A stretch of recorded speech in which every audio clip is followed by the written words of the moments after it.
Moi, ce qui me plaît beaucoup dans cette cathédrale, c'est vraiment le rapport aux gens.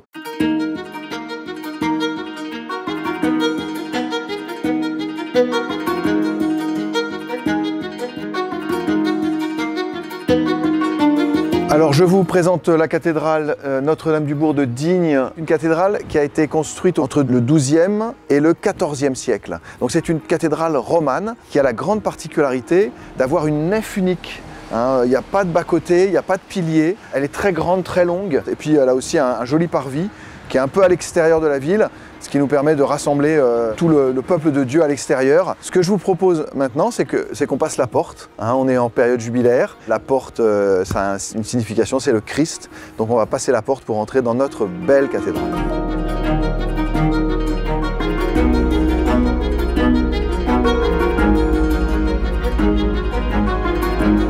On n'a pas de pilier, comme je vous ai dit tout à l'heure, donc le contact direct avec les personnes. On a la possibilité d'avoir des musiciens, il y a de la place, quoi. Il y a de l'espace, l'autel est grand, l'ensemble du presbytérium rentre dans le cœur de la cathédrale. D'habitude, je prêche à l'ambon qui est ici parce que les gens sont devant et il y a très peu de prêtres. Mais comme à la messe chrismale, il y a plein de prêtres, je n'arrive pas à prêcher dos au presbytérium. Et donc je me mets comme ça, du coup, je vois les gens et je vois les prêtres qui sont là et qui concélèbrent. Et ça me fait plaisir parce que c'est eux qui réveillent un peu ma joie de prêcher. C'est quand je les vois, quand je perçois la présence des gens. Donc cette perception de la présence des gens, pour moi, est très importante.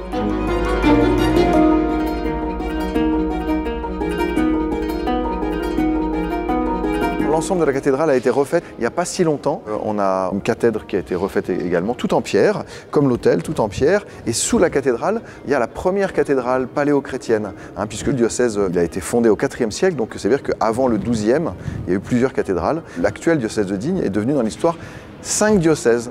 Donc on a la particularité d'avoir 7 cathédrales dans notre diocèse. La cathédrale de Riez, de Sisteron, la cathédrale de Forcalquier, la cathédrale de Senez et une cathédrale un peu particulière, celle de Gandelve, qui se trouve à Entrevaux. Ça fait que 6 en fait.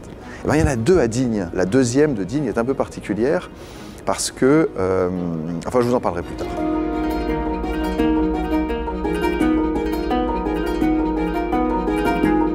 Voilà, donc ça c'est la cathédre de l'évêque. Au-dessus de la cathédre, il y a la devise. Et ma devise, celle que j'ai choisie, c'est « Pour que ma joie soit en vous ». S'installer, ça veut dire prendre sa stalle, quoi. C'est-à-dire que c'est comme les moines, on a une stalle, on s'installe dans le siège épiscopal, on s'assoit, parce que l'autorité de l'évêque est manifestée lorsqu'il est assis. C'est-à-dire que les grandes actions de l'autorité, et pour le pape c'est pareil, se réalisent quand l'évêque est assis.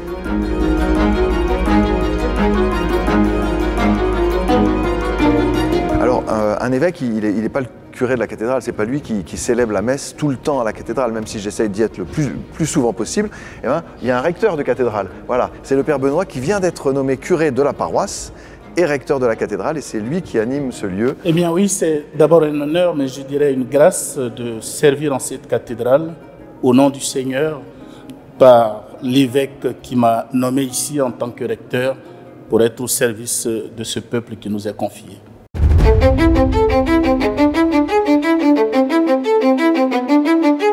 La cathédrale de Digne, c'est une des seules, c'est même la seule cathédrale qui est citée par Victor Hugo dans Les Misérables.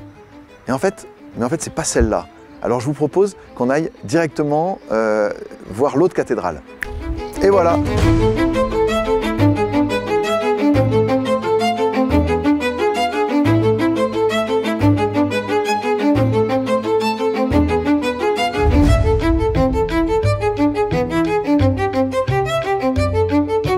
Nous sommes devant la deuxième cathédrale de la ville de Digne, la cathédrale Saint-Jérôme. Cette cathédrale a été construite entre le 15e et le 19e, donc elle est gothique et néo-gothique, et elle a été la volonté d'un évêque qui a voulu que sa cathédrale soit davantage en centre-ville. Mais surtout, c'était la cathédrale, comme je l'ai dit, dont on parle dans Les Misérables. Parce que c'était la cathédrale de Monseigneur Myriel. Vous savez, celui qui donne ses chandeliers à Jean Valjean, qui donne son argenterie à Jean Valjean, celui qui échange son évêché contre l'hôpital, parce que l'hôpital était beaucoup plus petit que son évêché. Enfin, c'était l'évêque des pauvres. Le pape François connaissait l'histoire de Monseigneur Myriel, de Jean Valjean, des Misérables.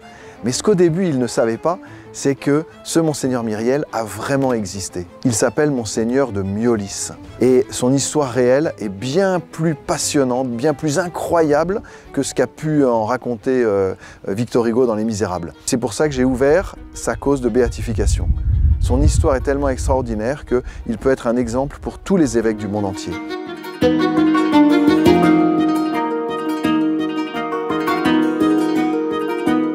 Alors si vous ne connaissez pas les Alpes de Haute-Provence, vraiment je vous invite à visiter les 7 cathédrales, parce que vous verrez probablement, et franchement c'est objectif, l'un des plus beaux diocèses de France, avec les gorges du Verdon, la vallée de l'Ubaye. Vous voyez, le Var coule dans notre département. Vous verrez des magnifiques montagnes et vous verrez aussi tout le domaine de la Haute-Provence. Et il y a une diversité de pèlerinages que je vous invite à rencontrer et aussi une originalité architecturale et patrimoniale dans notre diocèse magnifique.